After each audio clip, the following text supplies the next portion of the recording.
সকলকেই প্রথমে জানাই শুভ সকাল। এখন বাজে সকাল 6টা আর আমরা ঘুম থেকে উঠে পড়েছি। আজকের বিশেষত্ব হচ্ছে আমরা কোথাও বাইরে চা খেতে যাইনি, ঘরের মধ্যেই বানানো হয়েছে। তো সেই চাটাই খেলাম। খাওয়ার পরে আমরা বেরিয়ে পড়েছিলাম বিচের উদ্দেশ্যে, মানে আমরা যাব এখন সমুদ্র সৈকতে। কোথাও বেরোনোর কথা শুনলেই কিন্তু আমাদের পুচকির মুখে খুব সুন্দর একটা হাসি ফোটে। যাই হোক, দেখো আমরা সমুদ্রে চলে এসেছি, এখন জোয়ার চলছে। তো এই দৃশ্যটা দেখার জন্যই আমরা সকাল সকাল বেরিয়ে পড়েছি। আর জায়গাটা কিন্তু অসম্ভব সুন্দর। তোমরা কমেন্টের মাধ্যমে জানিও জায়গাটা তোমাদের কিরকম লাগছে। আর পুচকু দেখো জল পেয়ে কি আনন্দ পেয়েছে। ওর সব থেকে ফেভারিট জিনিসই হচ্ছে জল। জল পেলে ওর আর কিছুই লাগে না।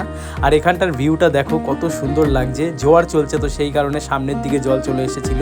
সমুদ্রের কাছে কিছুক্ষণ থাকার পর আমরা যাচ্ছিলাম একটি মন্দির দেখতে। এই যে জঙ্গলটা দেখছো ঝাউবনের, জায়গাটা দেখো অসম্ভব সুন্দর। এখান থেকে একটু ভিতরে গেলেই একটা মন্দির রয়েছে। এই যে দেখো, এই মন্দিরটা আমি ইন্টারনেটে দেখেছিলাম, তো সেইভাবেই আমি খুঁজে পেয়েছি। মন্দিরে চারিদিক দর্শন করে আমরা ঠাকুরকে প্রণাম করে সেখান থেকে বেরিয়ে পড়েছিলাম। এরপর চলে এসেছিলাম সকালের জলখাবার খেতে। তো ভিডিওটা যদি তোমাদের ভালো লেগে থাকে একটা লাইক করো, চ্যানেলে নতুন হলে চ্যানেলটিকে অবশ্যই সাবস্ক্রাইব করো আরও মজাদার ভিডিও দেখার জন্য।